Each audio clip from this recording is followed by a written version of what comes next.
Good day, YouTube. This is Jay Money with Falling Forward Financial. Just another Amazon article here I thought was kind of interesting. Should you buy Amazon stock now or wait until after the stock split? And that's one question I've been wondering about myself. So I just did a video, talked about how Tesla, from their announcement until the stock actually split, ran up 60%. So hopefully that doesn't happen with Amazon or Google. So Google's going to be splitting as well. Amazon announced a 20-for-1 stock split last week after the market closed on March 9th. Typically, a split announcement draws a lot of attention to a stock, and Amazon is no exception. Despite recently loss-taking in the broad market, Amazon shares went up more than 6% on the day following the announcement, which 6% on a stock with a $3,000, $2,700 to $3,000 price tag is a lot. But let's look at some of the details of the announcement and, more importantly, at Amazon's business prospects and determine if investors should buy the stock before the split. Feel free to leave your comments and leave what you think, if you should buy before or after the split. Or if you just should dollar cost average into it.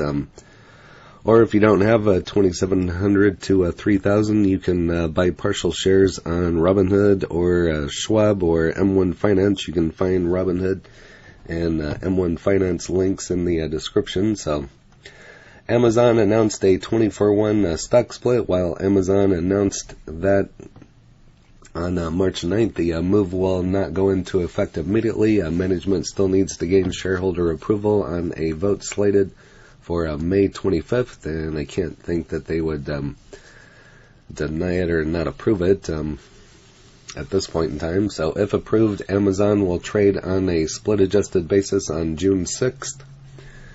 However, the change will not increase or decrease shareholder ownership. You will not suddenly own 20 times more of Amazon's business than before the split.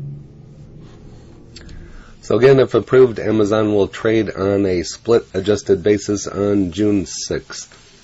However, that change will not increase or decrease shareholder ownership. You will not suddenly own 20 times more of Amazon's business than before the split. Instead, your current ownership will be sliced more thinly. In the end, shareholders are left with the same magnitude of ownership, split into more pieces. So still the same dollar value, just in smaller and more pieces. So their business prospects, digging into Amazon's business prospects, investors may find it more exciting than the news of the split. The company has increased revenue by $61 billion in 2012 to $479 billion in 2021. So that's just crazy growth. The explosive revenue growth has flowed to operating income, which increased from $676 million to $24.9 billion in the same time.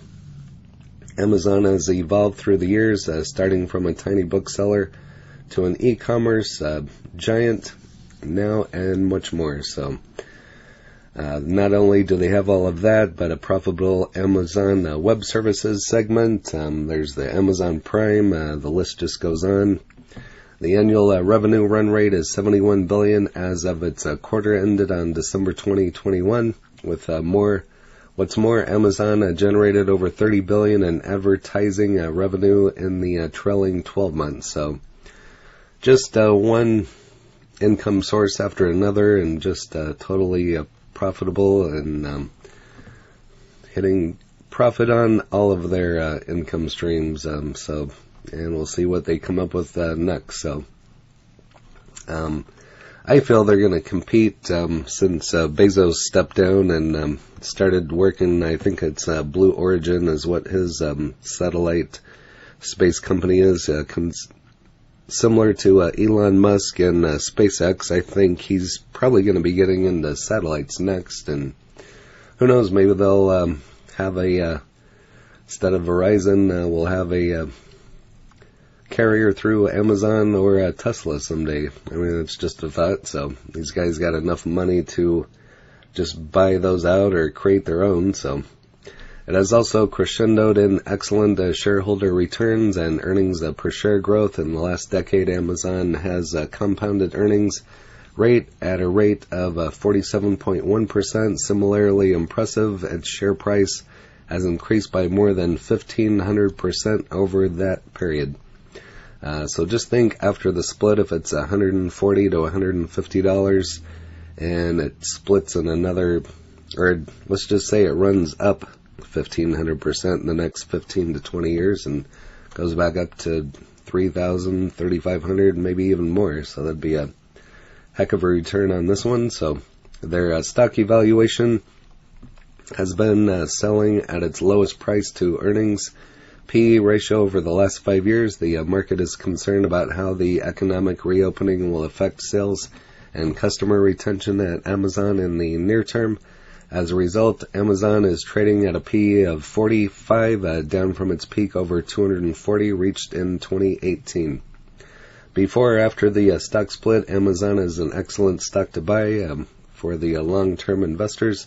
Better yet, to minimize the impact from trading activity surrounding the stock split, investors can split their purchase in two, buying half of their allocation before and half after the June 6th inflection point. So that's just something you're going to have to experiment with. Like I said, I just did a video on Tesla and Google and Amazon talking about their splits, and the time that Tesla announced their split until the stock actually split ran up 60%. So you might want to just start putting funds aside and buy some now and buy some later, or however you want to do it. I don't give tax, legal, or trading advice, so that's something you're going to have to figure out on your own, but just throwing some ideas out there. And if you have any other ideas, you can leave that in the comments, along with your cost basis. If you have any of Amazon, in one of my accounts I have a cost basis of $1,280, and so that'll be cool to see that one split and see what it does over the long term. So, and if you haven't smashed that like button yet, go ahead and hit that for me, as well as subscribing and hit the bell so you're notified of when the next videos drop. Again, this is Jay Money, Falling Forward Financial. Happy trading, happy investing, stay green. Cheers.